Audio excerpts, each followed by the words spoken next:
Hey, this is Jürgen Rasmussen. Welcome to the Provocative Hypnosis vlog. I thought I would share some recent cases with you from my practice and how I help people see the illusory nature of thinking. So, the first one is a woman I worked with at a recent psychological illusion model seminar that I did who had had a fear of driving for 29 years. And she hadn't driven a car on her own for 29 years. And she had had an accident that was traumatic for her. So, people usually think that they feel the accident, right? That they feel the past event and that they're reliving it. This is an illusion. What people actually experience is a thought labeled the accident or a thought labeled car trip, which of course is not a car trip. It's a thought. So what I did with this particular client is I had her in quotation marks relive the accident, and she had a strong fear response. And then while she was in it, I asked her, "Are you experiencing the car accident? Or are you experiencing a thought labeled the car accident?" And she stopped and she realized, I'm experiencing a thought labeled the car accident. Notice what difference it makes knowing that. And then I had her imagine driving a car. And I had her stop again and I asked her, are you experiencing driving a car? Or are you experiencing a thought labeled driving a car? We repeated this a few times and it completely resolved her anxiety. And she posted on my Facebook forum, Jürgen Rasmussen's psychological illusion model, a few days later, pictures of herself having driven comfortably for the first time in 29 years. So that's one recent case. Another guy I'm working with who has been home from work, he works as an executive leader for some time with panic attacks and various symptoms.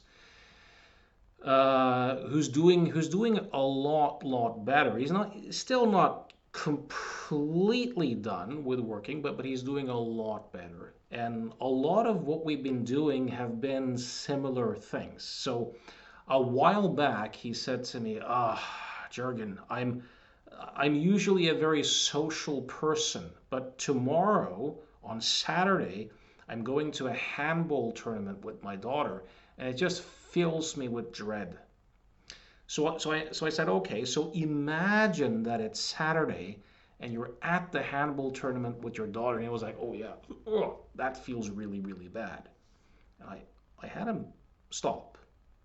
And I asked him, are you experiencing being at a handball tournament with your daughter? Are you experiencing Saturday, a future event? Or are you experiencing a thought right now labeled handball tournaments with my daughter?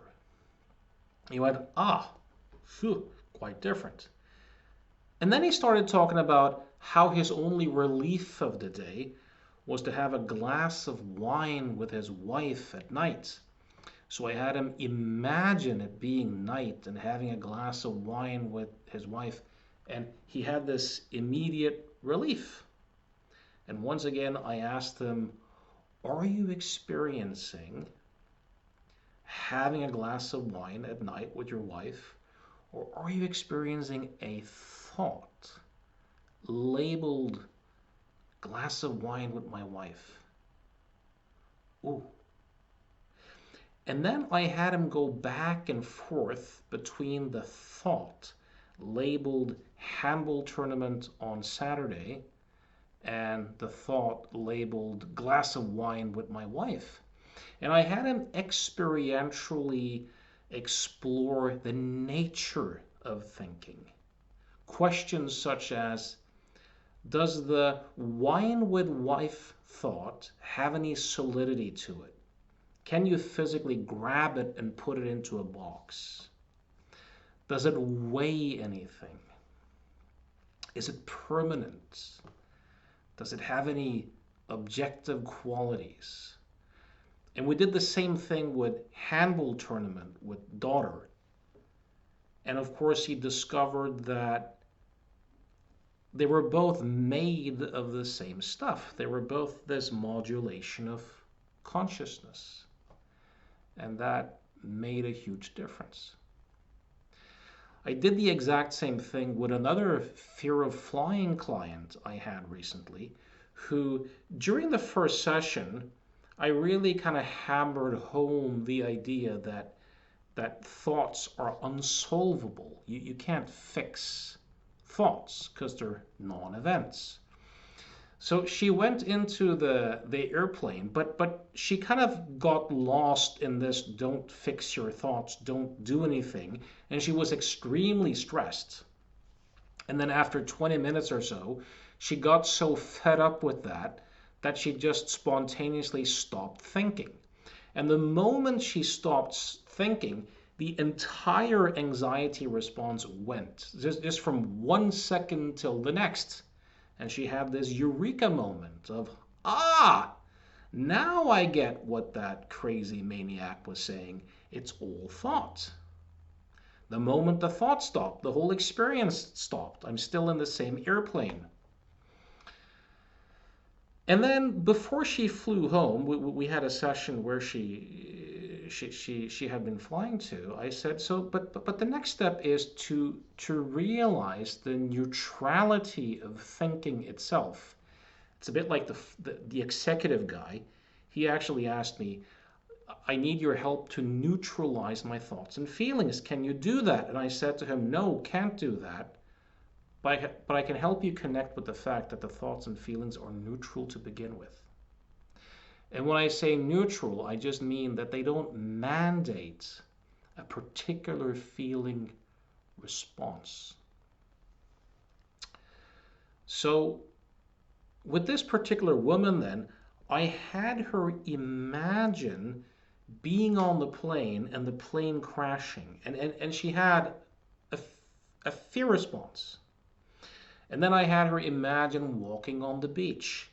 And she had a pretty strong relaxation, enjoyment response. But then I asked the questions. Are you experiencing the plane crashing? Or are you experiencing a thought labeled plane crashing? Are you experiencing being on the beach? Or are you experiencing a thought labeled being on the beach? And then I had her experientially explore the nature of thinking itself, the walking on the beach thought and the plane crashing thought. Are they made of anything different? Does one weigh something more than the other? Does one have a sense of solidity to it that the other one doesn't? And she discovered experientially that the thoughts were made of the exact same stuff. And that also made a huge difference. And her flight home was very comfortable.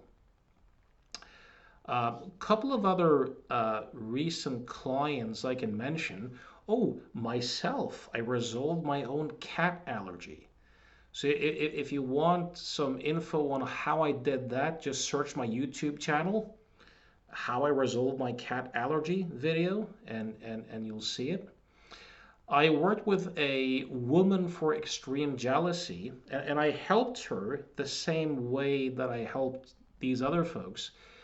But one kind of additional thing that really helped is I tasked her, I said to her, look, you know what are deal breakers for you in a relationship, and it's your responsibility to communicate that clearly to your husband and to have agreement on that. And she said, well, I have, he knows and we're in agreement. So I said, so if he actually does something that's objectionable, by all means address it with him then and there.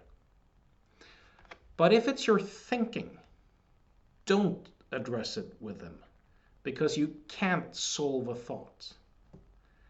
Because she tried to have long conversations with her husband based upon her thinking, and to have her husband calm her thinking down.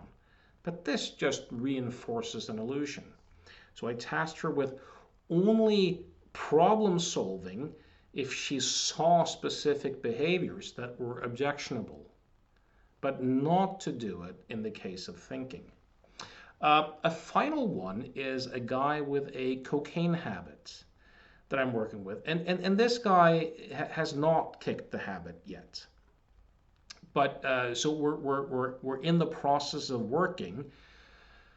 But what was really interesting is he's been abusing or using cocaine for a few years, and he was convinced that he had an addiction.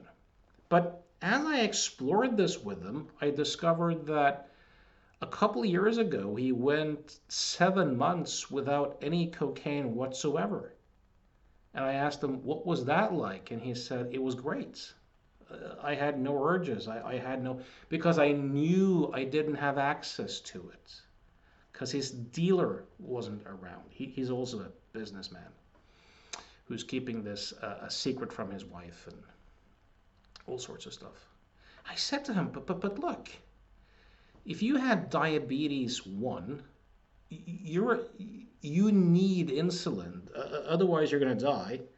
It's not that you have an urge for insulin if there's a pharmacy open, but you don't have it if the pharmacy is not open, right?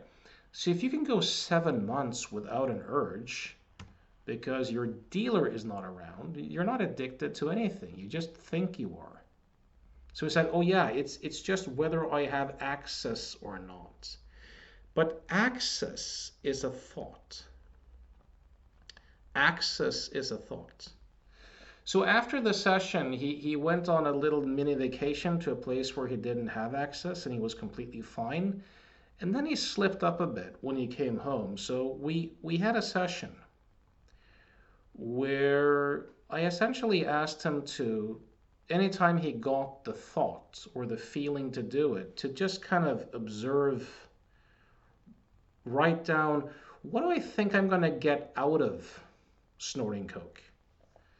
And then if he does the behavior, to afterwards write down, what am I actually feeling?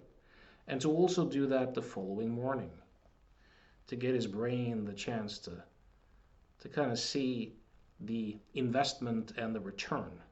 Remember, for other people, it looks like a problem, but for the person who does it, it seems like a solution. But the question is, what are you solving?